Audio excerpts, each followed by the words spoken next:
പുതിയ അപ്ഡേഷൻ എന്തെങ്കിലും നമുക്ക് ഈ ആപ്റ്റിറ്റ്യൂഡ് ടെസ്റ്റിനെ പറ്റി പറയാനുണ്ടോ? ഞാൻ എൻ്റെ എക്സാം സമയത്താണ് ഒരു സ്റ്റേഷൻ തന്നെ, അതായത് ഒരു സ്റ്റേഷൻ അത് ഈ സ്റ്റോമാ കെയർ ആഡ് ചെയ്തു. അത് ഒരു കുറെ ഗുഡ് മോർണിംഗ് പറയുന്നു. ഞാനിവിടെ 1 മണിക്കൂറായി വന്നിട്ട് 1 മണിക്കൂർ എനിക്ക് എന്ത് പെയിൻ ആണെന്ന് അറിയാവോ? നിങ്ങൾ ചിരിച്ചുകൊണ്ട് എന്നോട് സംസാരിക്കും, നിങ്ങൾക്ക് ഷെയിം തോന്നുന്നില്ലേ? അല്ല, ഞാൻ പറഞ്ഞു വന്നത് എന്നൊക്കെ പറഞ്ഞ് നമ്മളത് ചേഞ്ച് കറക്റ്റ് ആണ്. ഇതേ ഇന്റൻസിറ്റിയിലാണ് അവരോട് ആക്ട് ചെയ്തത്. Oh, that's fine. He's so cute. നമ്മുടെ എഫേർട്ട് നമ്മളത് കഷ്ടപ്പെട്ടേ പറ്റും. അതിന് താങ്ക് യു. ഞാൻ അഡ്വാൻസ്ഡ് ആയിട്ടുള്ള ഫ്രണ്ട്ലി ആയിട്ടുള്ള ഒരു സപ്പോർട്ടിംഗ് ടീം ഇവിടെ ഉണ്ട്. ഡീറ്റെയിൽസ് നമ്മുടെ വീഡിയോയിൽ എപ്പോഴും വിചാരിക്കും OET പാസ്സായി കഴിഞ്ഞു കഴിഞ്ഞാൽ എല്ലാം ആയോ എന്ന് വിചാരിക്കും. നമ്മളതൊരു ബിഗിനിങ് മാത്രമാണ് എന്നുള്ളത് OET പാസ്സായിട്ടാണ് മനസ്സിലാക്കുക. പിന്നെ അങ്ങോട്ട് കിടക്കുകയാണ് അല്ലേ ബ്രോ?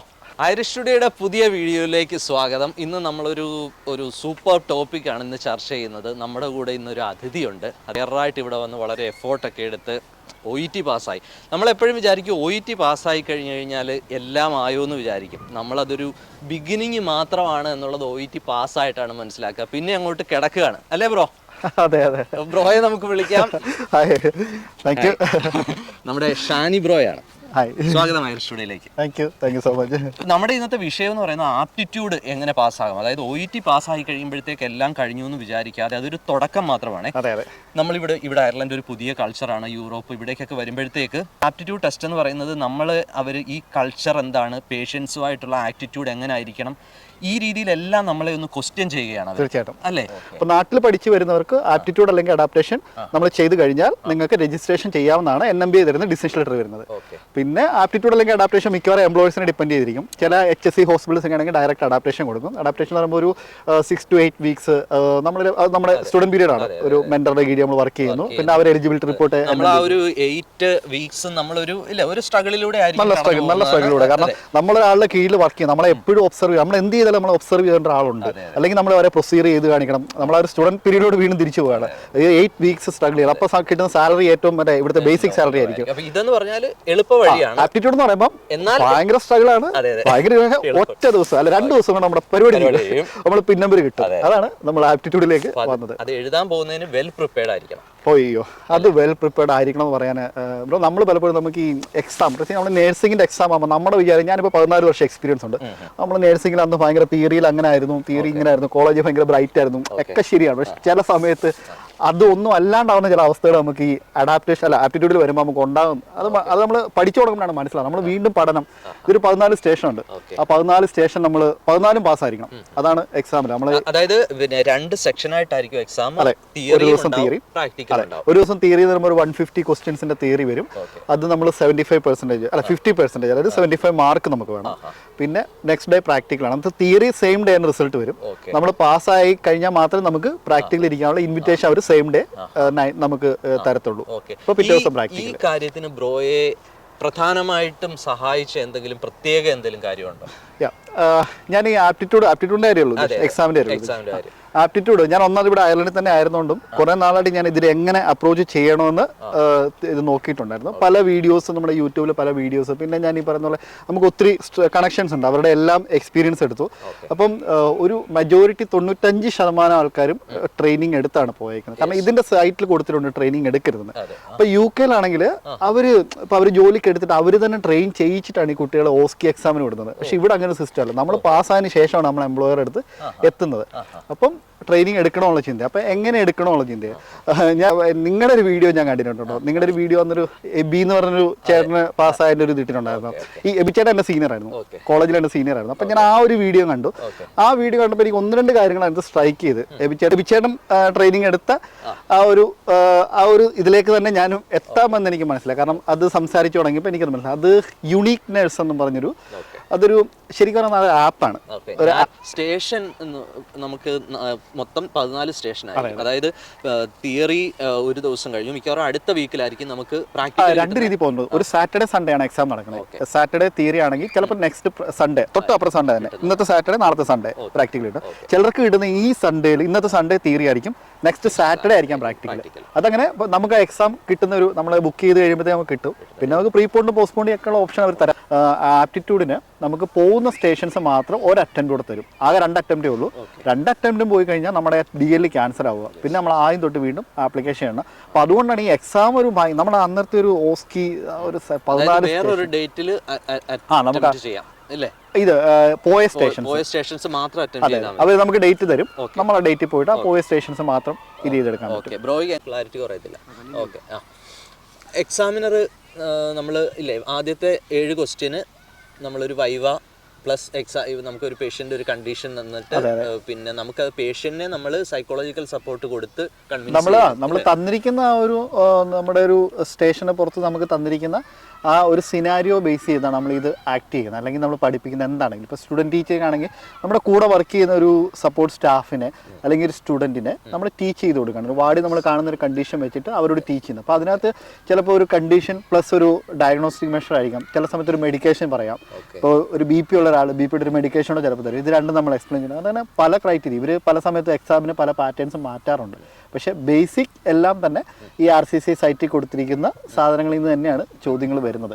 അപ്പം 7 എണ്ണം ഒരു കമ്മ്യൂണിക്കേഷൻ സ്റ്റേഷനാണ്, 7 എണ്ണം പ്രാക്ടിക്കലാണ്. ഈ പ്രാക്ടിക്കലി ചെല്ലുമ്പോഴാണ് ഈ ചോദിച്ച് ആക്ടിങ് വരുന്നത്. അത് ആഫ്റ്റർ ദ ബ്രേക്ക് ആയിരിക്കും ആ പ്രാക്ടിക്കലിലോട്ട് പോകുന്നത്. അത് നമുക്ക് അങ്ങനെ പറയാൻ പറ്റില്ല. നമുക്ക് നമ്മൾ ചിലപ്പോൾ മറ്റേ 7 നിന്നായിരിക്കും തുടങ്ങുന്നത്. ചിലപ്പോൾ ഇത് മിക്സ് ആയിരിക്കും. നമുക്ക് എങ്ങനെയാലും 7 + 7 എന്ന് പറഞ്ഞ് കിട്ടും. അത് ഇങ്ങനെയല്ല 7 കമ്മ്യൂണിക്കേഷൻ കണ്ടിന്യൂസ് 7 പ്രാക്ടിക്കൽ കണ്ടിന്യൂസ് എന്നല്ല. ഇത് മിക്സ് ആയിരിക്കും. ചിലപ്പോൾ നമുക്കൊരു 7 എണ്ണം കഴിഞ്ഞാൽ ബ്രേക്ക് ഉണ്ട്. അത് കഴിഞ്ഞാൽ അടുത്ത 7 എണ്ണം വരും. ഒരു 40 അരമണിക്കൂറോളം ബ്രേക്ക് കിട്ടും. നമ്മളപ്പോൾ ഒരു ചെറിയ സ്നാക്സ് ഒക്കെ ആയിട്ട് പോകണം. വേറെ ഫുഡും ഒന്നും കഴിക്കാനുള്ള സമയമില്ല. നമ്മൾ വെള്ളം കുടിക്കും. അത് എപ്പോഴും പറഞ്ഞ വെള്ളം കൂടെ കൊണ്ട് നടക്കണമെന്നാണ്. അങ്ങനെയൊക്കെയുള്ള അപ്പോൾ നമ്മളിപ്പോൾ ആ ഒരു ഇതാണ് നമ്മളെ കുറച്ച് ചലഞ്ചിങ് അതായിരിക്കും അല്ലേ? Practical session. അപ്പോൾ നമ്മളിപ്പോൾ ഒരു പേഷ്യൻ്റ് കാഷ്വാലിറ്റി വരുന്നു, ചെസ്റ്റ് പെയിൻ ആയിട്ട് വരുന്നു. അപ്പോൾ നമ്മളൊരു ½ ആൻ അവർ കഴിഞ്ഞാണ് അല്ലെ 1 അവർ കഴിഞ്ഞാണ് പേഷ്യൻറ്റിനെ അറ്റൻഡ് ചെയ്യുന്നത്. നമ്മൾ കൂളായിട്ട് നമ്മളൊരു നോർമൽ ഒരു ഇതിൽ നമ്മൾ ഇതുവരെയുള്ള സ്റ്റേഷനെല്ലാം പെർഫെക്റ്റ് ആയിട്ട് ഇരിക്കുകയായിരിക്കും. അപ്പോഴായിരിക്കും എക്സാമിനർ നമ്മുടെ ആ സ്കില്ലിനെ ശരിക്കും ചലഞ്ച് ചെയ്യുന്നത് അല്ലേ? ഇപ്പോൾ ഓട്ടോമാറ്റിക് ആയിട്ട് നമുക്കിപ്പോൾ ഒന്ന് പറഞ്ഞു കഴിഞ്ഞാൽ ബ്രോ എന്നോട് ജസ്റ്റ് ഒന്ന് ഗുഡ് മോർണിംഗ് പറയോ? അതെ, ഗുഡ് മോർണിംഗ്. നിങ്ങൾ എന്ത് ഗുഡ് മോർണിംഗ് പറയുന്നു? ഞാനിവിടെ 1 മണിക്കൂറായി വന്നിട്ട് 1 മണിക്കൂർ എനിക്ക് എന്ത് പെയിൻ ആണെന്നറിയാവോ? നിങ്ങൾ ചിരിച്ചുകൊണ്ട് എന്നോട് സംസാരിക്കും. നിങ്ങൾക്ക് ഷെയിം തോന്നുന്നില്ലേ? അല്ല, ഞാൻ പറഞ്ഞു വന്നത് എന്നൊക്കെ പറഞ്ഞ് നമ്മളത് ചേഞ്ച് ചെയ്ത് കറക്റ്റാണ്. ഇതേ ഇന്റൻസിറ്റിയിലാണ് അവരോട് ആക്ട് ചെയ്തത്. ഇപ്പോൾ ബ്രോ പറഞ്ഞപ്പോൾ തന്നെ എൻ്റെ ഫേസ് മാറിയേ ഇതെന്നെ പെട്ടെന്ന് മാറ്റിയതുള്ള ചിന്തയായിപ്പോയി. ഇതേ സംഭവം അവിടെ സംഭവിക്കുന്നത്. അപ്പം അതിനകത്ത് ഒരു ഇതുള്ളത് ഞാൻ മിക്കവാറും അവർ ചെയ്യുന്ന വെച്ചിട്ട് എൻ്റെ ബെല്ലടിച്ച് കോൾ ബെല്ലടിച്ച് വിളിക്കുന്നൊരു പരിപാടിയാണ്. അപ്പോൾ ഈ കോൾ ബെല്ലിനകത്ത് ഒരു പ്രശ്നം ചില സമയത്ത് നമ്മൾ ചിലപ്പോൾ അവർ ചിലപ്പോൾ കോൾ ബെൽ അടിക്കുന്ന നിമിഷത്തിൽ നിന്ന് അവർ നേഴ്സിനെ എക്സ്പെക്ട് ചെയ്യും. ചിലപ്പോൾ നമ്മൾ അപ്പുറം ഒരു പ്രൊസീജിയർ ചെയ്യുമായിരിക്കും. അപ്പോൾ ചിലപ്പോൾ നമ്മുടെ കെയറേഴ്സോ ആരും അങ്ങോട്ട് പോയിട്ടുണ്ടാവില്ല. അപ്പൊ ഈ ദേഷ്യം എല്ലാം കൂടെ ആയിരിക്കും. അവർ പെയിൻ എടുത്ത് നമ്മള് ബ്രോ ഒരു യെസ് പറഞ്ഞ് തുടങ്ങിയിട്ട് പിന്നെ എന്താണ് നമ്മളപ്പം ഓക്കെ നമ്മൾ ഓടിച്ചെന്ന് കോൾ ബെൽ അടിച്ച് ചെല്ലുന്നു. അപ്പൊ ഇവര് മിക്കവാറും ചെയ്യുന്നത് വെച്ചാൽ ഇവർക്ക് 2-3 കണ്ടീഷൻസിനെ മാറിയും തിരിച്ചുമാണ് ഇവർ ചോദിക്കുന്നത്. ഇപ്പൊ ഞാൻ ഉദാഹരണം ഒരു ചെസ്റ്റ് പെയിൻ അഞ്ചൈന എന്ന് പറഞ്ഞ കണ്ടീഷൻ എടുക്കുന്നതെങ്കിൽ നമ്മൾ ആദ്യം ഇവർ മിക്കവാറും കസേരയുടെ അറ്റത്തൊക്കെ വരുന്നിട്ട് ആ രീതിയിലായിരിക്കും ആക്ട് ചെയ്യുന്നത്. അപ്പോൾ നമ്മൾ അവരെ കംഫർട്ട് ചെയ്യണം. നമ്മളവരെ കംഫർട്ട് ചെയ്യുന്നു. ഇവരിനി അഥവാ നമ്മളെ ഫസ്റ്റ് നമ്മൾ ലേറ്റ് ആയതിനെ ഷൗട്ട് ചെയ്തെങ്കിൽ നമ്മൾ അപ്പോളജൈസ് ചെയ്ത് തന്നെ തുടങ്ങണം. കാരണം ബ്രോക്കറല്ലേ ഇവിടെ നമ്മുടെ അയർലൻഡിൽ അപ്പോളജൈസ് എന്ന് പറയുന്ന സാധനത്തിന് ഭയങ്കര ഇമ്പോർട്ടൻസ് അല്ലേ? നമ്മളെപ്പോഴും സോറി, താങ്ക് യു, ഇത് രണ്ടിലുമാണ് ഇവിടെ ആൾക്കാർ ചെയ്യുന്നത്. നമ്മുടെ നാട്ടിലില്ലാത്ത നമുക്കൊരു ഇതാണ്. അപ്പം അത് നമ്മളിവിടെ ഭയങ്കരമായിട്ട് ചെയ്തേ പറ്റത്തുള്ളൂ. അപ്പോൾ ആ സമയത്ത് ആള് നമ്മുടെ അടുത്ത് ദേഷ്യപ്പെട്ടു എന്നും പറഞ്ഞ് നമ്മൾ അയ്യോ എന്ന് പറഞ്ഞ് നിന്ന് കഴിഞ്ഞാൽ പോയി നമ്മുടെ ശേഷം പോയി ആകെ 10 മിനിറ്റ്സേ ഉള്ളൂ. അല്ലെങ്കിൽ ന്യായീകരിക്കാനും നമ്മൾ ഇല്ല ഇച്ചിരി ചെയ്യാൻ പാടില്ല. അതായത് ഞങ്ങൾക്ക് അവിടെ തിരക്കായിരുന്നു എന്നൊന്നും ആവശ്യമില്ല. ആ ഒരു ലെവലിലേക്ക് നമ്മൾ എത്തിക്കുക എന്നുള്ളതാണ്. അതാണ് നമ്മൾ ഇൻട്രോയിൽ പറഞ്ഞത്. ഇവിടുത്തെ ആ ഒരു കൾച്ചറിലേക്ക് നമ്മൾ എത്തുന്നുണ്ടോ എന്ന് പോലും ഇതിനകത്ത് അസസ് ചെയ്യുന്നുണ്ട്. അതുകൊണ്ട് ഒരു പ്രോപ്പർ ട്രെയിനിങ് മസ്റ്റ് ആണ് അല്ലേ? ഓക്കെ. അപ്പൊ പിന്നെ ഇങ്ങനെ ചെസ്റ്റ് പെയിൻ അവർ പറയുന്നു. നമ്മുടെ കാര്യം കൂടെ ഞാൻ ഇന്ററപ്റ്റ് ചെയ്യാണ്. കാരണം നമ്മൾ ഈ കമ്മ്യൂണിക്കേഷൻ നമുക്ക് അറിയത്തില്ലെങ്കിൽ നമ്മൾ എത്രമാത്രം സ്കിൽഫുൾ ആണ് വർക്കിലെങ്കിലും അഡാപ്റ്റേഷൻ സമയത്ത് പലരെയും പറഞ്ഞു വിടുന്നത് നമ്മൾ കണ്ടിട്ടുണ്ട്. അപ്പോൾ അവര് നമുക്ക് അഡാപ്റ്റേഷനുള്ള അവർക്കാകുമ്പോൾ നമുക്ക് ആ കൂടുള്ളവർ പറഞ്ഞു തരും. പക്ഷെ ഇവിടെ ആകുമ്പോൾ അതിനുള്ള ഓപ്ഷൻ ഇല്ല. നമ്മൾ ഇതൊരു ട്രെയിനറിന്റെ അടുത്ത് നിന്ന് ഇവിടെ വർക്ക് ചെയ്തിട്ടുള്ളവരുടെ അടുത്ത് നിന്നൊക്കെ ഇത് മനസ്സിലാക്കി നമ്മൾ ആക്ട് ചെയ്യണം എന്നുള്ളത് ഇതിനെ അഡാപ്റ്റേഷനിൽ ചലഞ്ചിങ്. ഈ എല്ലാവരും പറയും അഡാപ്റ്റേഷൻ ആണ് ഈസി ആണെന്ന് പറഞ്ഞാൽ ബ്രോ പറഞ്ഞാലേ പറഞ്ഞു വിടുന്ന അവസ്ഥകൾ പലപ്പോഴും ഉണ്ടായിട്ടുണ്ട് ഇവിടെ, പക്ഷെ അത് പലരും അറിയുന്നില്ല. പിന്നെ ഈ സാധനം നമ്മൾ ഈ ട്രെയിനിങ് കിട്ടി അവിടെ ചെന്നിരുന്ന് ഓക്കെ ആക്കി പോകുമ്പോൾ നമ്മൾ പോകും. പക്ഷെ അതല്ല, അവിടെയും ചെന്നിട്ട് നമ്മൾ ഈ കമ്മ്യൂണിക്കേഷൻ പ്രോപ്പറായിട്ട് ചെയ്യുന്നില്ലെങ്കിൽ അവർക്ക് വേണ്ടതെന്ന് അവർ ഇത് ഫെയിൽ ആക്കി വിടും. അപ്പോൾ നമ്മളൊരു അപ്പോളജി നമ്മൾ പറഞ്ഞു നമ്മളാളെ കംഫർട്ട് ചെയ്യാനായിട്ട് നമ്മൾ പറയും. അപ്പം ഇപ്പോഴത്തെ ഏറ്റവും വലിയ കൺസെന്റ്, ഈ കൺസെന്റിനെ നമ്മൾ ഭയങ്കരമായിട്ട് നമ്മൾ എന്ത് ചെയ്യണമെങ്കിലും പേഷ്യന്റിന്റെ കൺസെന്റ് വേണം. ഇവിടെ അത് ഭയങ്കര ഇൻഡിവിജ്വൽ റൈറ്റ്സ് കൂടുതലാണ്. അതായത് പിന്നെ നമ്മൾ ആദ്യം പോയി ഒരു വൈറ്റൽസ് ആണ് എടുക്കുന്നതെങ്കിൽ ഞാൻ ഇത് BP കഫ് ഒന്ന് കിട്ടിക്കോട്ടെ, നീ ഓക്കെ കൺസെന്റ്. അത് നേരത്തെ നമ്മൾ ഓക്കെ ആണോ എന്ന് ചോദിക്കുന്നത്, ഇപ്പൊ അവര് പറയുന്നത് കൺസെന്റ് എന്നുള്ള വേർഡ് തന്നെ പറയണം. നീ എനിക്ക് കൺസെന്റ് തരുമോ എന്ന് തന്നെ പറയും. അപ്പൊ ചില സമയത്ത് അവർ യെസ്, അവർ വയ്യാതിരിക്കും, ശ്വാസം മുട്ടിരിക്കണം, തലയാട്ടത്തേ ഉള്ളൂ, അല്ലെ വേണ്ടതാണ് ഇങ്ങനെ തലയാട്ടം. അപ്പൊ എങ്ങനെയാണ് നമ്മൾ ചാർട്ട് ചെയ്തതൊക്കെ ചിലപ്പോൾ അവർ അന്നേരം തന്നെ ഓൺ ദ സ്പോട്ടിൽ തന്നെ വൈവായിട്ട് ചോദിക്കും, ഇങ്ങനൊരു കൺസെന്റ് എത്ര ടൈപ്പ് ഉണ്ട്, എങ്ങനെ നിങ്ങൾ അപ്രോച്ച് ചെയ്യുന്നത്, എങ്ങനെ നിങ്ങൾ ചാർട്ട് ചെയ്യുന്നതൊക്കെ. അപ്പോൾ നമ്മൾ പേഷ്യനോട് ചോദിക്കുക, നീ എനിക്ക് കൺസെന്റ് തരുമ്പോൾ ഞാൻ നിനക്കൊരു കംഫർട്ട് പൊസിഷൻ തന്നോട്ടെ. അപ്പോൾ പേഷ്യന്റ് അവർക്ക് ഓൾറെഡി ആക്ട് ചെയ്യണം, അതിലേക്ക് കയറണം. അവർ ആ കട്ടിലോട്ട് കയറി ഇരിക്കും, അവർ കംഫർട്ടായിട്ടിരിക്കും. അപ്പോൾ നമ്മൾ പറയുന്നത് ഈ അപ്രൈറ്റ് പൊസിഷനിൽ ഇരിക്കണം, ചെസ്റ്റ് പെയിൻ അല്ലേ നമുക്ക് നോക്കാം എന്നൊക്കെ പറഞ്ഞിട്ട് പിന്നെ നമ്മൾ ചോദിക്കും. പിന്നെയാണ് നമ്മൾ റിയൽ തുടങ്ങുകയാണ്. നമ്മൾ പഠിച്ചു വെച്ചേക്കുന്ന സാധനങ്ങളെല്ലാം ഇങ്ങോട്ട്. പെയിൻ എന്ന് കേട്ടിട്ടുണ്ടോ നമ്മുടെ മാഡംസ് ഉണ്ട്, നീ OPQRST എന്ന് ആലോചിച്ചോണം. അതൊരു പെയിൻ അസസ്മെൻറ്റ് ടൂളാണ്. അങ്ങനെ തുടങ്ങുന്നു. പിന്നെ വൈറ്റൽസ് പറഞ്ഞിട്ടുണ്ട്, അതെല്ലാം നമ്മുടെ പുറത്ത് സിനാരിയോയിൽ എഴുതിയിട്ടുണ്ട്. അപ്പോൾ അവിടെ എനിക്കൊരു അബദ്ധം പറ്റിയത്, ഈ ഒരു സ്റ്റേഷൻ ഞാൻ നല്ല ഹൈലി ഒരു 100% ചെയ്തു. എനിക്ക് ഭയങ്കര കോൺഫിഡൻസ് ആയിരുന്നു. പക്ഷേ ഈ സ്റ്റേഷൻ എനിക്ക് കളഞ്ഞു. കാരണം എന്താ അറിയോ, pulse rate, pulse, BP, respiration, അതുപോലെ ടെമ്പറേച്ചർ, ഇതെല്ലാം നമ്മൾ എടുക്കണമായിരുന്നു. പിന്നെ അത് പൾസും റെസ്പിറേഷനും 1 മിനിറ്റ് ഫുൾ കൗണ്ട് ചെയ്ത് എടുക്കണമെന്ന് അവിടെ എഴുതി വെച്ചിട്ടുണ്ടായിരുന്നു. ഞാൻ ആ പൾസ് മാത്രം മാനുവലി എടുത്തില്ല, ബാക്കി എല്ലാം ചെയ്തു. ആ എക്സാമിനറും എനിക്ക് നല്ല പോസിറ്റിവിറ്റി തന്നത്. അപ്പം ഞാൻ വിചാരിച്ചു ഇത് ഉറപ്പായിട്ടും കിട്ടി. പക്ഷെ അത് പോയി. അത് പിന്നെ ഞാൻ ആലോചിച്ചപ്പോഴാണ് മനസ്സിലായത്, ഈ അവിടെ അവർ എഴുതി വെച്ചെങ്കിൽ അവർക്ക് ഫുൾ റിക്വയർമെന്റ് കിട്ടിയില്ല. അപ്പം എനിക്ക് അവിടെ അവർക്ക് പോയിന്റ് ഇടാൻ പറ്റില്ല. അത് ഏറ്റവും വലിയ ഇമ്പോർട്ടൻറ്റ് സാധനമായിരുന്നു. പൾസ് മാനുവലി കൗണ്ട് ചെയ്തെടുക്കുക. ഞാൻ എന്താ ചെയ്തെന്ന് വെച്ചാൽ നമ്മുടെ ഇത് സാച്ചുറേഷൻ ചെക്ക് ചെയ്യുന്ന പ്രോബിനകത്ത് പൾസ് റേറ്റ് നോക്കിയിട്ട് നൈസായിട്ട് പറഞ്ഞു. അതൊരു നോട്ട് ചെയ്തു. പിന്നെ ബ്ലഡ് പ്രഷർ ചെയ്യണം. അത് ചിലപ്പോൾ അവർ പറയും നമ്മൾ സ്വന്തമായിട്ട് നമ്മുടെ ബ്ലഡ് പ്രഷർ ചെയ്ത് കാണിച്ചാൽ മതി എന്നൊക്കെ പറയും. കാരണം അതൊരു ആളാണല്ലോ, എക്സാമിനർ ആണല്ലോ, അവർ ഒരേ ദിവസം എത്ര പേരെ എങ്ങനെ ചെയ്യുന്നത്. പിന്നെ അതിനിടയ്ക്ക് തന്നെ വൈവ, അവർ ഈ അഞ്ചിനെ എന്താണ്, അതിന് എന്തൊക്കെയാണ് ട്രീറ്റ്മെൻറ്റ്, എങ്ങനെയൊക്കെ മാനേജ് ചെയ്യണം, നിങ്ങളെങ്ങനെ മാനേജ് ചെയ്യും, ലാസ്റ്റ് അവർ ചോദിക്കും നിങ്ങളത് എങ്ങനെ ചാർട്ട് ചെയ്യും, ഇങ്ങനെയുള്ള പല ക്വസ്റ്റ്യൻസിലാണ് വന്നത്. അപ്പോൾ അതൊരു ഇതാണ് എല്ലാവരും പറയുന്ന ആ ഒരു സംഭവം. ആൾക്കാർ അത് കഴിഞ്ഞു നമ്മൾ റിസൾട്ട് എപ്പോൾ അറിയാൻ പറ്റും? ഈ റിസൾട്ട് ഇരിക്കട്ടെ, എടുത്തു. ഈ റിസൾട്ട് നമുക്കൊരു ഇപ്പൊ എന്റെ വന്നെന്ന് വെച്ചാൽ സൺഡേ ആയിരുന്നു എന്റെ എക്സാം. ഒരു മൺഡേ ട്യൂസ്ഡേ ഒരു കൊടുത്തേക്കുന്ന ആ ഒരു വെനസ്ഡേ ആയിരുന്നു റിസൾട്ട് വരും എന്നുള്ളത്. It's all right. Oh, that's fine. He's so cute. കഴിഞ്ഞ വീഡിയോയിൽ നമ്മളിത് പറഞ്ഞിട്ടുണ്ട്. നമ്മുടെ ഭാഗത്ത് ഞാനൊരു art of living yoga breathing exercise ഒക്കെ ട്രെയിനറാണ്. ഞങ്ങൾ എല്ലാ മാസവും ഓൺലൈനായിട്ട് ഇവിടെ ഒരു സ്പെഷ്യൽ ബ്രീത്തിങ് എക്സസൈസ് ഉണ്ട്. അപ്പോൾ അത് ശരിക്കും വേൾഡ് വൈഡ് റിസർച്ച് ഒക്കെ ചെയ്ത ഒരു ബ്രീത്തിങ് എക്സസൈസ് ആണ്. നമ്മൾ റീചാർജ് ചെയ്യും. നമ്മളിപ്പോൾ എക്സാമിന് മുമ്പായി ഇതൊക്കെ ചെയ്തിട്ട് പോയി കഴിയുമ്പോഴത്തേക്ക് എല്ലാ ദിവസവും നമ്മൾ റീചാർജ് ചെയ്യുന്നു. പുതിയ അപ്ഡേഷൻ എന്തെങ്കിലും നമുക്ക് ഈ ആപ്റ്റിറ്റ്യൂഡ് ടെസ്റ്റിനെ പറ്റി പറയാനുണ്ടോ? ഞാൻ എൻ്റെ എക്സാം സമയത്താണ് ഒരു സ്റ്റേഷൻ തന്നെ, അതായത് ഒരു സ്റ്റേഷൻ അത് ഈ സ്റ്റോമാ കെയർ ആഡ് ചെയ്തു. അത് ഒരു കുറേ നാളുകളായിട്ട് അവരുടെ സൈറ്റിലുണ്ടായിരുന്നു. അതുകൊണ്ട് നമ്മൾ എപ്പോഴും എക്സാമിന് മുമ്പ് സൈറ്റ് നമ്മൾ നിർബന്ധമായിട്ട് സന്ദർശിക്കാൻ അവർ നമ്മുടെ ട്രെയിനേഴ്സും പറയുന്നു. പ്ലസ് ഞാൻ ഈ പറഞ്ഞ കൺസെന്റ്, ഈ സേഫ് ഗാർഡിങ് അവരൊരു അതിന് ഭയങ്കര ഇമ്പോർട്ടൻസ് കൊടുക്കുന്നുണ്ട്. അതൊരു സ്റ്റേഷൻ തന്നെയാണ്. അപ്പം ഈ ഡു യു കൺസെന്റ് അല്ല do you give the consent എന്ന് നമുക്ക് അത് ചോദിച്ചാൽ പറ്റില്ല. നേരത്തെ ആയി ഓക്കെ വിത്ത് ദാറ്റ് എന്നൊക്കെ ചോദിച്ചാൽ മതി. ഈവൻ ഞാൻ നിന്റെ BP എടുത്തോട്ടെ എന്ന് ചോദിച്ചാൽ മതിയായിരുന്നു. പക്ഷേ ഇപ്പോൾ ചോദിക്കുന്നത് നീ കൺസെന്റ് തരുമോ എന്ന് തന്നെയാണ്. ആ കൺസെന്റ് എന്നുള്ള വേർഡ് യൂസ് ചെയ്യണം. അതന്ന് എക്സാമിന് തന്നെ ഞങ്ങൾക്ക് അവർ പറഞ്ഞു തന്നായിരുന്നു. ഈ തിയറിയുടെ ട്രെയിനേഴ്സ് ഈ എക്സാമിന്റെ അന്ന് നമ്മുടെ തിയറിയുടെ അന്ന് തന്നെ നമ്മുടെ ഇതിന്റെ ഡയറക്ടറാണ് ഫസ്റ്റ് നമുക്കൊരു ഇൻട്രോ ഒക്കെ തരും. പുള്ളിക്കാർ കുറച്ച് ഹിൻസ് ഒക്കെ തരും, നാളത്തെ എക്സാമിന് എന്താ സംഭവിക്കാൻ പോകുന്നത്. അപ്പം അന്ന് പുള്ളിക്കാർ അവർ പറഞ്ഞിട്ടുണ്ടായിരുന്നു ഈ ഒരു സംഭവം. അപ്പം അത് ഞാൻ വന്ന് ഡിസ്കസ് ചെയ്തപ്പോൾ ഇവർ ട്രെയിനേഴ്സും പറഞ്ഞു, കാരണം ഇപ്പോൾ കൺസെന്റിന് അയർലൻഡിന് ഭയങ്കര വാല്യൂ ആണ്, ചിലപ്പോൾ അതായിരിക്കും, അതുകൊണ്ട് അങ്ങനെ തന്നെ പെർഫോം ചെയ്യാൻ പറഞ്ഞു. അപ്പോൾ എക്സാമിന് അത് ഒരു പുതിയ ഇൻട്രൊഡക്ഷൻ ആയതുകൊണ്ട് തന്നെ എല്ലാ എക്സാമിനേഴ്സും നമ്മളോട് അത് പറയുന്നുണ്ടായിരുന്നു. അപ്പോൾ ആദ്യത്തെ കഴിഞ്ഞപ്പോൾ തന്നെ ഞാൻ എല്ലായിടത്തും അത് യൂസ് ചെയ്യുന്നുണ്ടെങ്കിൽ അവർ ഹാപ്പി ആയിരുന്നു. അപ്പോൾ ആ കൺസെന്റ് വേർഡ് തന്നെ യൂസ് ചെയ്ത് വേണം എല്ലാ കാര്യങ്ങളും ചെയ്യാനായിട്ട്. സ്റ്റേഷനെ പറ്റി നമുക്ക് കുറച്ചുകൂടെ ബ്രീഫായിട്ട് എന്തെങ്കിലും ഐഡിയ പറയാം. ഞാൻ വേണമെങ്കിൽ 14 സ്റ്റേഷൻസ് എങ്ങനെ പോയെന്ന് വേണമെങ്കിൽ പറയാം. ഇപ്പം ഓരോന്നും എങ്ങനെ പോകുന്നതെന്നുള്ളത്. ഇപ്പോൾ ഒരെണ്ണം എന്ന് പറഞ്ഞാൽ ചെസ്റ്റ് ഇൻഫെക്ഷൻ സ്റ്റേഷനാണ്. അവിടെ നമുക്കൊരു പേഷ്യൻ്റെ കണ്ടീഷനൊക്കെ തരും. ഇപ്പോൾ COPD, ആസ്മ, അങ്ങനെ എന്തെങ്കിലും. അപ്പോൾ ആ സമയത്ത് നമ്മൾ കൊടുക്കുന്ന ഇൻഹേലേഴ്സ് ആയിരിക്കും. പിന്നെ അതുപോലെ ഓക്സിജൻ അഡ്മിനിസ്ട്രേഷൻ ഉണ്ട്, അവിടെ തന്നെ നെബുലൈസേഷൻ അഡ്മിനിസ്ട്രേഷൻ ഉണ്ട്. ഇതെല്ലാം ഈ 10 മിനിറ്റ് തീരണം. അപ്പം നമ്മൾ അവരിടയ്ക്ക് ചോദിക്കുന്ന വൈവയിൽ നമ്മൾ പതറരുത്. വൈവയിൽ പതറി കഴിഞ്ഞാൽ ടൈം കൂടും, ലെങ്ത് കൂടും. അപ്പോൾ നമ്മുടെ സ്റ്റേഷൻ നമുക്ക് പോകും. അപ്പോൾ വൈവ നമ്മൾ നന്നായിട്ട് വൈവയ്ക്ക് എന്തൊക്കെ വരാം അതെല്ലാം നമ്മൾ സാധ്യമായെല്ലാം തിയറിക്കകത്തുനിന്ന് പഠിക്കുക. അപ്പോൾ അതിനുശേഷമാണ് നമ്മൾ ഈ ഓക്സിജനൊക്കെ അഡ്മിനിസ്റ്റർ ചെയ്ത് കാണിക്കും. പിന്നെ അതിനിടയ്ക്ക് തന്നെ അവർ ചോദ്യങ്ങൾ ചോദിക്കും, അതങ്ങനെ പോകും. പിന്നെ വന്നത് എനിക്ക് പേഷ്യൻ ടീച്ചിങ് ആയിരുന്നു, തൊട്ടടുത്ത് തന്നെ. അത് വന്നപ്പോഴത്തേക്കും എനിക്ക് സ്റ്റോമാ കെയർ ആയിരുന്നു. അത് പുതുതായിട്ട് ഇൻട്രൊഡ്യൂസ് ചെയ്തായിരുന്നു, പക്ഷേ അത് ഞാൻ പഠിച്ചിട്ടുണ്ടായിരുന്നു, ട്രെയിനിങ്ങിന് എനിക്ക് കിട്ടിയായിരുന്നു.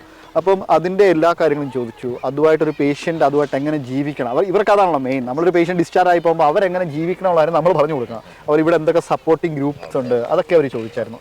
പിന്നെ വന്നത് ഇൻഫെക്ഷൻ കൺട്രോൾ ആയിരുന്നു. അവിടെ നമ്മൾ ഹാൻഡ് വാഷിങ് രണ്ടും ചെയ്ത് കാണിക്കണം. നമ്മുടെ സോപ്പ് ആൻഡ് വാട്ടറും ചെയ്ത് കാണിക്കണം, പ്ലസ് നമ്മുടെ ഹാൻഡ് റബ്ബ് വെച്ചുള്ള ചെയ്ത് കാണിക്കണം. അത് ഫുൾ സ്റ്റെപ്പ് എടുത്ത് തന്നെ ചെയ്യും. ഇൻ ബിറ്റ്വീൻ ഒരു വൈവ ചോദിക്കും, പ്ലസ് പിന്നെ ഇരുന്നുള്ള വൈവയാണ് ഈ നമ്മൾ ഇൻഫെക്ഷൻ കൺട്രോൾ പഠിക്കുന്ന എല്ലാ കാര്യങ്ങളും തന്നെ ചോദ്യങ്ങളായിട്ട് വരുന്നുണ്ട്. പിന്നെ വന്നത് അത് അവിടെ തന്നെ നമ്മൾ മെയിൻ ഒരു സാധനം ഡോണിങ് ആൻഡ് ഡോഫിങ്, നമ്മുടെ PPE കിറ്റ് യൂസും അത് ഇടുന്നതും ഊരുന്നതും അതെങ്ങനെയാണെന്ന് അവർ ആക്ട് ചെയ്യും. നമ്മൾ പറഞ്ഞു കൊടുത്താൽ അവർ ചെയ്ത് കാണിക്കും. അവർ ചിലപ്പോൾ തെറ്റ് ചെയ്യാൻ പോകും, നമ്മൾ പറയണം അങ്ങനെയല്ല, തെറ്റ് ചെയ്താൽ പോലും നമ്മളത് പറയണം അങ്ങനെയല്ല ഇങ്ങനെ ചെയ്യണം, അതാണ് അവർ ചെയ്യുന്നത്, നമ്മൾ പറഞ്ഞു കൊടുക്കണം അവരുടെ. അതിനുശേഷം ഞാൻ നേരത്തെ പറഞ്ഞ യൂറിനാലിസിസിലോട്ട് പോയി. പിന്നെ ഡ്രസ്സിങ്ങിലോട്ട് ചെന്നു. ഡ്രസ്സിങ്ങിൽ നമ്മൾ ഡ്രസ്സിങ് ചെയ്ത് കാണിക്കണം. അതും സിനാരിയോ ബേസ്ഡ് ആയിരിക്കും. സിനാരിയോയിൽ എങ്ങനെയാണ് ആ രീതിയിൽ നമ്മൾ ഡ്രസ്സിങ്ങിനെ അപ്രോച്ച് ചെയ്യുന്നത് അതൊക്കെ നമുക്ക് ട്രെയിനിങ്ങിൽ നമുക്ക് പറഞ്ഞു തരുന്നുണ്ട്. പിന്നെ ഒരെണ്ണമുള്ളത് അക്യൂട്ട് സ്റ്റേഷനാണ്. നമ്മൾ നേരത്തെ പറഞ്ഞ ചെസ്റ്റ് പെയിനോ അല്ലെങ്കിൽ ചിലപ്പോൾ കാലിലെ പെയിൻ ആയിരിക്കും, അത് നമ്മുടെ DVT എന്ന് പറയുന്നൊരു കണ്ടീഷൻ ആയിരിക്കും. അങ്ങനെയുള്ള പലതിലും പല രീതിയിൽ ആക്ട് ചെയ്യും. എന്തോ വന്നാലും നമ്മൾ സ്റ്റേഷനെ ഫ്രണ്ടിൽ വെച്ചിരിക്കുന്ന സിനാരിയോ വായിക്കുക എന്നുള്ളതാണ് ഭയങ്കര പ്രധാനമെന്ന് നമ്മുടെ ട്രെയിനേഴ്സ് ഞാനത് പറഞ്ഞിട്ടുണ്ട്. അത് ഞാൻ നന്നായിട്ട് ഫോളോ ചെയ്തു. പക്ഷേ പറ്റിയത് അക്യൂട്ട് സ്റ്റേഷനിലാണ് ആ തെറ്റ് പറ്റിപ്പോയത്. പിന്നെ ഉള്ളത് അവിടെ തന്നെ നമ്മൾ ഈ നേരത്തെ വൈറ്റൽ സയൻസ് അതെ പക്ഷേ നമ്മൾ സ്റ്റക്കായി നമ്മൾ അന്നേരം റിക്കവർ ചെയ്യണം, എന്നാലേ നമുക്ക് ബാക്കിയുള്ള സ്റ്റേഷൻ അതെ. പിന്നെ നേരത്തെ വൈറ്റൽ സയൻസ് ഒരു സെപ്പറേറ്റ് സ്റ്റേഷൻ ആയിരുന്നു, പക്ഷേ ഇപ്പം അത് ഈ അക്യൂട്ട് സ്റ്റേഷനിൽ ആഡ് ചെയ്തു. അപ്പോൾ നമ്മൾ അതിനകത്ത് തന്നെ വൈറ്റൽസും എടുത്ത് പോവുകയാണ് ചെയ്യുന്നത്. പിന്നെ നമ്മൾ ഇൻട്രാവീനസ് സ്റ്റേഷൻ IV സ്റ്റേഷൻ, അവിടെ നമ്മളൊരു ഫ്ലൂയിഡ് അഡ്മിനിസ്ട്രേഷൻ നമ്മൾ പേഷ്യൻറ്റിനെ ചെയ്ത് കാണിക്കണം. അത് ഒരു മാനിക്വിൻ കിടക്കത്തേ ഉള്ളൂ. അവിടെ നമ്മൾ അതിൻ്റെ കുറേ കാര്യങ്ങളുണ്ട്, അതെല്ലാം നമ്മൾ നമ്മുടെ ഇതിൽ പഠിക്കുന്നതാണ്, നമ്മുടെ ട്രെയിനിങ്ങിൽ പഠിക്കുന്നതാണ്. അങ്ങനെ കുറേ കാര്യങ്ങളുണ്ട്, അവിടെ നന്നായിട്ട് ചെയ്യണം. പിന്നെയുള്ള സ്റ്റുഡൻറ്റ് ടീച്ചിങ് ആണ്. ഒരു സ്റ്റുഡൻറ്റിനെ നമ്മൾ ഹെൽപ്പ് ചെയ്യണം, നമ്മൾ പഠിപ്പിക്കുകയാണ്. അപ്പോൾ അതിൻ്റെ കുറച്ച് കാര്യങ്ങളുണ്ട്. ആ സമയത്ത് ആ കണ്ടീഷനെ പറ്റിയുള്ള വൈവയും വരും. പിന്നെന്തായിരുന്നു, അത് സ്റ്റുഡൻറ്റ് ടീച്ചിങ് കഴിഞ്ഞു, പേഷ്യൻ്റ് ടീച്ചിങ് കഴിഞ്ഞു, ഡ്രസ്സിങ് കഴിഞ്ഞു, യൂറിനാലിസിസ് കഴിഞ്ഞു. ഇങ്ങനെ പോകുമായിരുന്നു. ഇങ്ങനെ നമുക്ക് തന്നെ അറിയത്തില്ല എവിടെയൊക്കെ കംപ്ലീറ്റ് ആയി ഏതൊക്കെ കംപ്ലീറ്റ് ആയില്ല എന്നൊന്നും അറിയില്ല. പിന്നെ ഒരു അഡ്മിഷൻ സ്റ്റേഷൻ ഉണ്ട്. അവിടെ നമുക്ക് എന്താ പറയുക, ഒന്നുകിൽ ഈ പേഷ്യൻ്റ് ഫോൾ ആയിരിക്കും, അല്ലെങ്കിൽ പിന്നെ ഇപ്പോൾ വാട്ടർലോ നേരത്തെ അതിനകത്ത് ഇപ്പോൾ വാട്ടർലോ എന്ന് പറഞ്ഞ സെപ്പറേറ്റ് സ്റ്റേഷനാണ്. അതിനകത്ത് ഈ പേഷ്യൻ്റെ ബെഡ് സോർ അസസ്മെൻറ്റ് നമ്മൾ ചെയ്യുന്നത്. അത് നമ്മളൊരു ചാർട്ടുണ്ട്, അതിൽ നമ്മൾ പഠിക്കുന്നതാണ്. അത് നമ്മൾ ചെയ്ത് കണ്ടുപിടിച്ച് അവർ തന്നിരിക്കുന്ന സിനാരിയോ വെച്ചിട്ട് നമ്മൾ അതിൻ്റെ സ്കോർ പറയണം.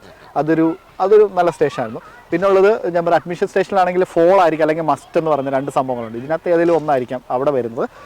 പിന്നെ നമുക്ക് ഇസ്ബാർ എന്ന് പറഞ്ഞ സ്റ്റേഷൻ ഉണ്ട്. അതൊക്കെ നമുക്ക് ഇവിടുത്തെ അയർലൻഡിന് മാത്രമുള്ള സാധനങ്ങളാണ്. നമ്മളൊരു ഡോക്ടറെ വിളിച്ചൊരു പേഷ്യൻ്റെ കണ്ടീഷൻ പറയുകയാണ്, പക്ഷേ അതിൻ്റെ ഒരു സാധനവും അതൊരു ഭയങ്കര ഇതാണ്. നമ്മൾ ആ ഓൺ ദ സ്പോട്ടിൽ നമ്മൾ ആദ്യം തന്നിരിക്കുന്ന അസസ്മെൻറ്റ് വെച്ചിട്ട് അത് അസസ് ചെയ്ത് നമ്മൾ ഐന്യൂസൊക്കെ ചാർട്ട് ചെയ്ത് ചാർട്ട് ചെയ്തില്ലെങ്കിൽ ആ ഐന്യൂസ് സ്കോർ വെച്ചിട്ടാണ് നമ്മൾ ഇസ്ബാർ പ്രസൻറ്റ് ചെയ്യുന്നത്. നമ്മൾ ഡോക്ടറോട് പ്രസൻറ്റ് ചെയ്യുന്നത്, നമ്മൾ ഫോൺ വിളിച്ച് ഡോക്ടറോട് സംസാരിക്കുന്നത്. ആ സമയത്ത് അവരുടെ വേറെ ആക്ടിങ് ഒക്കെ ഉണ്ട്. പക്ഷെ അതെല്ലാം നമ്മൾ ഓവർകം ചെയ്യാനുള്ള ഇതുണ്ട്. പിന്നെ പറഞ്ഞാൽ സെപ്സിസ് സ്റ്റേഷനുണ്ട്. അത് നമ്മൾ സെപ്സിസ് എന്ന് പറയുന്ന ഒരു കണ്ടീഷൻ ഇവിടെ ഭയങ്കര ഇതാണല്ലോ. സെപ്സിസ് ഒരു ഭയങ്കര ഇമ്പോർട്ടൻറ്റ് തിങ്ങാണ് ഇവിടുത്തെ അയർലൻഡിൻ്റെ ഐറിഷ് ഹെൽത്ത് കെയറിനെ സംബന്ധിച്ച്. അപ്പോൾ അതൊരു സ്റ്റേഷൻ തന്നെയാണ്. ആ സ്റ്റേഷനൊരു സെപ്സിസ് ഫോം ഉണ്ട്. അത് നമ്മൾ തന്നിരിക്കുന്ന സിനാരിയോ വെച്ചിട്ട് നമ്മൾ എക്സ്പ്ലെയിൻ ചെയ്യും, പ്ലസ് അവരുടെ വൈവ നടക്കുന്നുണ്ട്. പിന്നെ ഉള്ളത് നമ്മുടെ മെയിൻ സാധനം മെഡിക്കേഷൻ അഡ്മിനിസ്ട്രേഷൻ.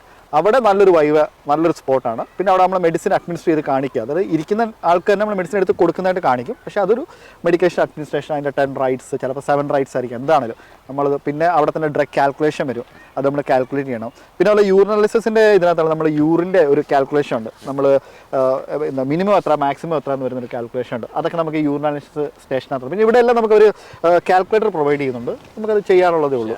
അങ്ങനെ ഒരു 14 സ്റ്റേഷൻസ് ഇങ്ങനെ ഒഴുകി പോവുകയാണ്. ഇത് കുത്താനും നോക്കാനും നമ്മള് അറിയണം, പഠിക്കണം. ഞാനൊരു കാര്യം സത്യസന്ധമായിട്ട് ചോദിക്കുകയാണ്. ഈ പിന്നെ ഇത് ചെയ്യുന്ന ആൾ എൻ്റെ ഫ്രണ്ടാണ്. അപ്പോൾ എന്ന് വെച്ചിട്ടൊരു കൺസിഡറേഷൻ തരരുത്. ഇതൊക്കെ ഈ ട്രെയിനേഴ്സ് അത്യാവശ്യം പഠിപ്പിച്ചായിരുന്നു ഈ സാധനങ്ങളല്ല. ഈ ടീച്ചിങ് സ്റ്റേഷൻസ് പ്രത്യേകിച്ച് ഡ്രഗ് കാൽക്കുലേഷന്, അതുപോലെ ഈ യൂറിനാലിസിൻ്റെ കാൽക്കുലേഷന്, പിന്നെ അതുപോലെ സെപ്സിസിൻ്റെ ആ ഒരു ഫോം, ഐന്യൂസ് ഫോം. ഈ ഐന്യൂസ് ഫോമിനെ അതാണ് തുടക്കം. ഇവരുടെ ക്ലാസ് തുടങ്ങുന്ന ഐന്യൂസ് ഫോം വെച്ചിട്ടാണ്. കാരണം അതാകുമ്പോൾ ആദ്യം തന്നെ പഠിച്ചു വെച്ച് കഴിഞ്ഞാൽ ബാക്കിയെല്ലാം പലയിടത്തും ഒരു ഐന്യൂസ് വരുന്നുണ്ട്. അപ്പോൾ അത് നമ്മൾ ഇന്ത്യയിലുള്ളവർക്ക് ആദ്യത്തെ സംഭവം അത്. അപ്പോൾ അത് നമ്മൾ കൃത്യമായിട്ട് അവർ പറഞ്ഞു തരുന്നുണ്ട്. നമ്മൾ അന്ന് തന്നെ ഒന്ന് 2 പ്രാവശ്യം ചെയ്തു നോക്കാം. അവർ നമുക്ക് ഇത് ഹോംവർക്കും തരും. ആ ഹോംവർക്ക് നമ്മൾ ചെയ്തു നോക്കിയാലേ വിജയിക്കത്തുള്ളൂ. അല്ലെങ്കിൽ ക്ലാസ് കഴിഞ്ഞ് അവിടെ കൊണ്ട് മാറ്റി വെച്ച് കഴിഞ്ഞാൽ അത് നടക്കില്ല. അപ്പൊ അത് നന്നായിട്ട് തന്നെ കിട്ടുന്നുണ്ടായിരുന്നു. അതുപോലെ ഇസ്ബാറും നമുക്ക് നന്നായിട്ട് നമ്മളെ കൊണ്ട് ചെയ്യിക്കും, ഫോൺ വിളിച്ച് സംസാരിക്കുന്ന രീതിയിൽ തന്നെ ചെയ്യുന്നുണ്ടായിരുന്നു. നമ്മുടെ എഫോർട്ടും അവരുടെ ഒരു പേഴ്സണൽ ട്രെയിനർ ആകുമ്പോഴത്തേക്ക് അവരുടെ ഒറ്റ വ്യൂവിലായിരിക്കും അവർ തരുന്നത്. ഇപ്പൊ അവരുടെ ഒരു ഇപ്പൊ ഒരു 2-3 പേരുണ്ട്. അവരുടെ ആ ഒരു ഗ്രൂപ്പ് ഓഫ് എക്സ്പീരിയൻസ് ആകുമ്പോഴത്തേക്ക് നമുക്ക് കഴിവതും കാര്യങ്ങളും മിസ് ചെയ്യാതെ ബി ആയിട്ട് അസോസിയേറ്റ് ചെയ്ത് പല വീഡിയോകളൊക്കെ ചെയ്യാറുണ്ട്. അപ്പോൾ പിന്നെ നമ്മുടെ ആ വീഡിയോയിൽ തന്നെ കുറേ പേര് നല്ല കമന്റ്സ്, ഇപ്പം അദ്ദേഹത്തെ പരിചയമുള്ളതുകൊണ്ട് പറയല്ല, കുറേ പേര് വളരെ പിന്നെ ഡെഡിക്കേറ്റഡ് ആയിട്ട് അവരുടെ ആ പിന്നെ ടീച്ചിങ് ഒക്കെ ഒത്തിരി ഹെൽപ്പ് ചെയ്തെന്ന് പറഞ്ഞ് കമന്റ് ഇട്ടിട്ടുണ്ട്. അപ്പോൾ ബ്രോഡ് അഭിപ്രായം എനിക്ക് അതിനകത്ത് ഏറ്റവും സ്ട്രൈക്ക് ചെയ്തറിയാം. ഈ എബിച്ചേട്ടൻ എന്ന് പറയുന്നുണ്ട്, എബിച്ചേട്ടൻ കുറേ ഗ്യാപ്പ് ഉണ്ടായിരുന്നു, നമ്മുടെ പ്രൊഫഷണൽ കുറേ ഗ്യാപ്പ് ഉണ്ടായിരുന്നു. ഈ എക്സാമിനെ പറ്റി ഞാൻ ചോദിക്കുന്ന എല്ലാവരും പറയുന്നത് പ്രൊഫഷണലി ഗ്യാപ്പ് വന്നു കഴിഞ്ഞാൽ നിങ്ങൾ എക്സാമിനെ അപ്രോച്ച് ചെയ്യാൻ ഭയങ്കര പാടായിരുന്നു എന്നുള്ളതാണ്. അപ്പം അവിടെയാണ് എനിക്ക് എബിച്ചേട്ടനുമായിട്ട് ഒന്നുകൂടെ കോൺടാക്ട് ചെയ്തത്. കാരണം എനിക്കൊരു ഏകദേശം ഒരു കുറച്ച് നാളെ ഉള്ളെങ്കിൽ ഏകദേശം ഒരു 1 ഇയർ ഗ്യാപ്പ് ആവുന്നുണ്ടായിരുന്നു. അപ്പം അതുകൊണ്ട് തന്നെ എബിച്ചേട്ടനോട് സംസാരിക്കാൻ എനിക്ക് കുറച്ചുകൂടി ഒരു ഇൻട്രസ്റ്റ് ആണ്. അങ്ങനെ എബിച്ചേട്ടനോട് സംസാരിച്ചു. എന്തായാലും ഈ യൂണീക്നെസ്സിലേക്ക് എത്തി. യൂണീക്നെസ് എന്ന് പറയുന്നത് അതൊരു ആപ്ലിക്കേഷനാണ്. അത് ഞാൻ അവരോട്ട് അങ്ങനെ സംസാരിച്ചു. അതിൻ്റെ 2-3 മാഡം. ഒരു മാഡം എന്ന് പറഞ്ഞാൽ എൻ്റെ ടീച്ചറായിരുന്നു, കോളേജിൽ എൻ്റെ ടീച്ചറും കൂടെ ആയിരുന്നു. അപ്പം ശാന്തിമ ഉണ്ട്, നിസിമ ഉണ്ട്, ജിറ്റുമ ഉണ്ട്, അങ്ങനെ 2-3 പേരുണ്ടായിരുന്നു. അങ്ങനെ അവരോട്ട് സംസാരിച്ചു. അപ്പം അവരുടെ അവരെനിക്കൊരു ശരിക്കും പറഞ്ഞാൽ ഒരു 1 ഡേ ഒരു എന്താ പറയുക, നമുക്കൊരു ഇൻട്രോ തന്നു, ഒരു ക്ലാസ് ഇൻട്രോ തന്നു, എങ്ങനെ അപ്രോച്ച് ചെയ്യണമെന്നൊക്കെ തന്നു. അപ്പോൾ അതെനിക്ക് ഇൻട്രസ്റ്റിംഗ് ആയി. പിന്നെ ആപ്പ് ആ സമയത്ത് ലോഞ്ച് ആയിട്ടില്ലായിരുന്നു. അപ്പോൾ അവരത് APK ഫോർമാറ്റിൽ നമുക്ക് പക്ഷേ യൂസ് ചെയ്യാം, അങ്ങനെ തരുന്നുണ്ടായിരുന്നു. അപ്പോൾ നമ്മളത് യൂസ് ചെയ്തു. അപ്പോൾ അതിനകത്തൊരു ഗുണമെന്ന് പറഞ്ഞാൽ നമ്മൾ പലപ്പോഴും ഈ പുസ്തകങ്ങൾ, പേപ്പറുകൾ, കോപ്പീസൊക്കെ എടുത്ത് ഇത് പഠിക്കുന്നത്. കാരണം എൻ്റെ വൈഫ് മറ്റൊരിടത്ത് പഠിച്ചാണ്, നാട്ടിൽ വെച്ച് അങ്ങനെ പഠിച്ചാണ് വന്നത്. അതുപോലെ ഞാൻ പറഞ്ഞില്ല, ഒത്തിരി പിള്ളേരോട് ഇങ്ങനെ നമ്മൾ ഡീൽ ചെയ്യുന്നതുകൊണ്ട് തന്നെ പലരുടെ ഹിസ്റ്ററി അറിയാം, പലരുടെ കഥ അറിയാം. അപ്പം ഞാൻ ആലോചിച്ച് ഇതിനകത്ത് ഈ ആപ്പ് എന്ന് വെച്ചാൽ ഈ ഫോണിനകത്ത് നമ്മൾ ഈ ആപ്ലിക്കേഷൻ തുറക്കുന്നു. അപ്പോൾ ഇതിനകത്ത് തിയറി ക്വസ്റ്റ്യൻസ് ഒരു കൊടുത്തിട്ടുണ്ട്. ഈ തിയറി നമുക്ക് നോക്കാൻ പറ്റും.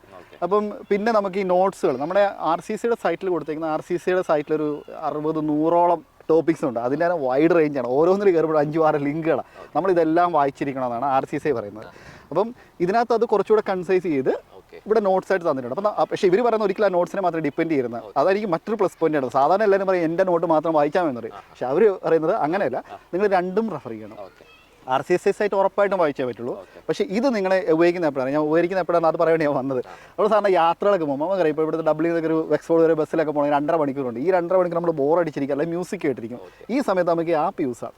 അല്ലെങ്കിൽ അതുപോലെ നമ്മൾ വെറുതെ ഇരിക്കുന്ന സമയത്ത് ഈവൻ നമ്മൾ പലപ്പോഴും എവിടെയാണോ കൂടുതൽ സമയം ചിലവഴിക്കുന്നത്, ഇപ്പോൾ ചിലപ്പോൾ ഗ്രൗണ്ടിലൊക്കെ ചുമ്മാ പോയിരിക്കത്തില്ല, ആ സമയത്ത് പോലും നമുക്ക് ഈ ബുക്കും കൊണ്ട് പോകേണ്ട ആവശ്യമില്ല, അല്ലെങ്കിൽ പുസ്തകം കൊണ്ട് നമ്മൾ 4 പേരെ കാണിക്കണം. നമ്മൾ വെറുതെ മൊബൈൽ തുറന്ന് ഇത് നോക്കിയാണ്. അപ്പോൾ നമുക്ക് ആ ഒരു തിയറി ക്വസ്റ്റ്യൻസും പ്രാക്ടീസ് ചെയ്യാൻ പറ്റും, പ്ലസ് ഈ നോട്ട്സ് വെച്ച് നമുക്ക് കാണാൻ വേണ്ടി പറ്റും. പക്ഷേ അപ്പോൾ ഞാൻ പറഞ്ഞ നേരത്തെ അവരുടെ അതൊരു ഇനിഷ്യൽ മോഡിലായിരുന്നു. അതുകൊണ്ട് മുമ്പോട്ട് വരുമ്പോൾ അതിനകത്ത് വീഡിയോ അപ്ലോഡ്സും അതുപോലെ പല കാറ്റഗറീസൊക്കെ ഉണ്ടാവുമെന്ന് പറയുന്നു. അങ്ങനെയാണ് എനിക്ക് ആ ഒരു ഇതിലേക്ക് കയറി വന്നത്. പിന്നെ 14 സ്റ്റേഷൻസിൻ്റെ ക്ലാസ്സായി. ആ ക്ലാസ് തുടങ്ങി. ട്രെയിനേഴ്സ് പറയുന്ന കാര്യങ്ങൾ അത് ഞാൻ പറയാം, ഇതൊരു ഭയങ്കര സംഭവം. നമ്മൾ ഈ വിചാരിക്കുന്നത് ആ ഒരു ഏകദേശം ഒരു എക്സാമിന് ചിലവർക്കൊരു 4 മണിക്കൂർ കൊണ്ട് തീരും. പക്ഷേ എൻ്റെയൊക്കെ തീർന്നപ്പോൾ ഒരു 7 മണിക്കൂറോളം പോയി. അത് ഡിപ്പെൻഡ് ചെയ്തിരിക്കും. നമുക്ക് 14 സ്റ്റേഷൻസ് ഉണ്ട്. ആദ്യം ഒരു 7 സ്റ്റേഷൻ, പിന്നീട് ഒരു 7 സ്റ്റേഷൻ, അതങ്ങനെ ഡിവൈഡ് ചെയ്തത്. ഇതിൻ്റെ രണ്ടിന് ഇടയ്ക്ക് ഒരു ടൈം കിട്ടും. അതാണ് നമ്മുടെ ലഞ്ച് ബ്രേക്ക് അല്ലെങ്കിൽ ഒരു ബ്രേക്ക് ടൈം ആയിട്ട് വരുന്നത്. അങ്ങനെയാണ്. പക്ഷേ അത് കഴിഞ്ഞപ്പോഴത്തേക്കും എന്താ പ്രശ്നം എന്ന് വെച്ചാൽ ആ 2 സ്റ്റേഷൻ പോയപ്പോഴത്തേക്കും ഞാനും ഇതായിപ്പോയി, ബ്ലാങ്ക് ഔട്ട് ആയിപ്പോയി. പക്ഷേ അന്നേരം എൻ്റെ ട്രെയിനേഴ്സിൻ്റെ വാക്ക് എനിക്ക് വന്നത്, അവരോട് പറഞ്ഞിരുന്നത് അങ്ങനെ എന്തെങ്കിലും സംഭവിച്ചിട്ടുണ്ടെങ്കിൽ അത് ലീവ് ദ ബിഹൈൻഡാണ് പറഞ്ഞത്. അത് കളഞ്ഞിട്ടേ അടുത്ത സ്റ്റേഷനിൽ പോകുള്ളൂ. കാരണം അല്ലെങ്കിൽ നിൻ്റെ അടുത്ത സ്റ്റേഷൻ അത് അഫക്റ്റ് ചെയ്യും. പ്രസന്റ് മൊമെന്റിലേക്ക് വരിക, നമ്മൾ അയർലൻഡിലേക്ക് എത്തുക, ആ സ്ഥലത്തേക്ക് എത്തുക. അതായത് നമ്മൾ ഒരു സിമ്പിൾ ടെക്നിക്ക് എന്ന് പറയുമ്പോഴേ ഇതുപോലുള്ള ഒരു സിറ്റുവേഷനിലൊക്കെ ബ്രോ നമ്മൾ ശരിക്കും അപ്പോൾ ഇല്ലേ ഒരു പ്രശ്നം വന്നു, അടുത്തതിലേക്ക് ഇറങ്ങുമ്പോഴത്തേക്ക് നമ്മൾ കോൺഷ്യസ് ആയിട്ട് ഈസി ആണോ എന്ന് ചോദിച്ചാൽ അല്ലെങ്കിലും ആ പ്രസന്റ് മൊമെന്റിലേക്ക് എത്താൻ പറ്റിക്കഴിഞ്ഞാലേ നമ്മുടെ അടുത്തുള്ള സൗണ്ട്സ് അതിനെയൊക്കെ ലിസൺ ചെയ്യുക, നമ്മൾ നടക്കുന്ന സൗണ്ട്സ്, നമ്മുടെ ബ്രീത്തിന്റെ സൗണ്ട്സ്, ഇതിനെയൊക്കെ ലിസൺ ചെയ്യുമ്പോൾ നമ്മൾ ആ ഒരു പ്രസന്റ് മൊമെന്റിലേക്ക് വന്നിട്ട് ഇല്ലേ അവർ പറയുന്നത് പ്രോപ്പറായിട്ട് ലിസൺ ചെയ്യാനൊക്കെ നമുക്ക് ഇല്ലേ ഈ പ്രാക്ടിക്കൽ എനിക്ക് തന്ന സമയത്ത് ട്രെയിനേഴ്സ് എന്നോട് പറഞ്ഞ് എന്നെ തിരുത്തി അതേ സാധനം ഞാൻ അവിടെ പോയി ചെയ്തു വെച്ചു. അതാ എൻ്റെ ഓവർ കോൺഫിഡൻസിൽ നിന്ന് വന്നൊരു പ്രശ്നമായിരുന്നു. അപ്പോൾ ആ ഒരു ഇതിനെ ഞാൻ ഓവർകം ചെയ്തിട്ട് അടുത്ത സ്റ്റേഷനിലേക്ക് പോയി. അവിടെ എനിക്ക് നല്ല രീതിയിൽ പെർഫോം ചെയ്യാൻ പറ്റും. നമ്മുടെ എഫേർട്ട് നമ്മളത് കഷ്ടപ്പെട്ടേ പറ്റും. അതിന് താങ്ക് യു. ഞാൻ അതുകൊണ്ട് എപ്പോഴും ഈ ആപ്റ്റിറ്റ്യൂഡ് തന്നെ പ്രിഫർ ചെയ്യുന്നത്. നമുക്ക് അന്നത്തെ ഒരു ദിവസം ഭയങ്കര ഹെഡേക്ക് ആണ്, നമ്മൾ അതിനുവേണ്ടി ഭയങ്കര ഈ പറഞ്ഞ ബ്രോയ്ക്ക് അറിയില്ല, ഇവിടുത്തെ ചിലവിൻ്റെ അഡാപ്റ്റേഷൻ ഒന്നും നമ്മളെ കൊണ്ട് കൂടില്ല. 2.5 മാസം നമ്മൾ ഇവിടെ നിന്ന് കഷ്ടപ്പെട്ട്, പിന്നെ അതിന് ഫാമിലി വരുന്നതിന് ഒരു പ്രയോജനമുണ്ട്. ഈ ആപ്റ്റിറ്റ്യൂഡ് കഴിഞ്ഞ് നമ്മൾ എക്സാം കഴിയുന്നു, വിത്തിൻ ഒരു 2 weeks അല്ല 3 weeks കൊണ്ട് നമ്മുടെ രജിസ്ട്രേഷൻ കംപ്ലീറ്റ് ആവുന്നു. അപ്പോൾ തന്നെ ഒരു 1 month ആയി. പിന്നെ നമ്മൾ ജോലിക്ക് കയറി വിത്തിൻ 3 months നമുക്ക് ഫാമിലിയെ കൊണ്ടുവരാൻ പറ്റും. പക്ഷേ അഡാപ്റ്റേഷൻ പറയുമ്പോഴത്തേക്കും ആ ഒരു 3 അല്ലെ എത്ര 1.5 തൊട്ട് 3 മാസം വരെ കണ്ടത് പോകുന്നത്. അതും കഴിഞ്ഞ് പിന്നെ ഒരു 3 മാസം കഴിഞ്ഞാൽ നമുക്ക് ചിന്തിക്കാൻ പറ്റില്ല, കാരണം നമ്മുടെ ബാങ്ക് സ്റ്റേറ്റ്മെന്റ് ഒക്കെ വരുന്നതുകൊണ്ട് അങ്ങനെയൊക്കെയുള്ള കാര്യങ്ങളൊക്കെ. ഹാർഡ് വർക്കിനേക്കാൾ ഒരു സ്മാർട്ട് വർക്കാണ് ആവശ്യം. നമ്മൾ ക്രിട്ടിക്കൽ തിങ്കിങ് ആണ് പറ്റും. കാരണം നമ്മൾ നേഴ്സിംഗ് പാസ്സായിരിക്കുന്നത് ഞാൻ എല്ലാവരോടും പറയുന്നൊരു കാര്യമാണ്. പലരും എന്നോട് ചോദിക്കാറുണ്ട് എന്നെ കൊണ്ട് പറ്റുമോ, ഈവൻ OET എന്നെ കൊണ്ട് പറ്റുമോ എന്ന് ചോദിക്കുക. നമ്മൾ നേഴ്സിംഗ് ഇത്രയും വലിയൊരു സബ്ജക്റ്റ് അല്ല, ഇത്രയും വലിയൊരു സംഭവം നമ്മൾ പാസ്സായിട്ടുണ്ട്, നമ്മളെ കൊണ്ട് പറ്റാവുന്ന സാധനമുള്ളൂ. പക്ഷേ അത് നമ്മുടെ ഒരു സമയത്ത് നമുക്ക് കിട്ടും. നമ്മുടെ ഒരു സമയത്തിന് വേണ്ടി നമ്മൾ വെയിറ്റ് ചെയ്യുക. എൻ്റെ ഒരു ജീവിതം എന്നെ പഠിപ്പിച്ചേക്കുന്നതാ. അതിന് അഡ്വാൻസ്ഡ് ആയിട്ടുള്ള ഫ്രണ്ട്ലി ആയിട്ടുള്ള ഒരു സപ്പോർട്ടിംഗ് ടീം ഇവിടെ ഉണ്ട്.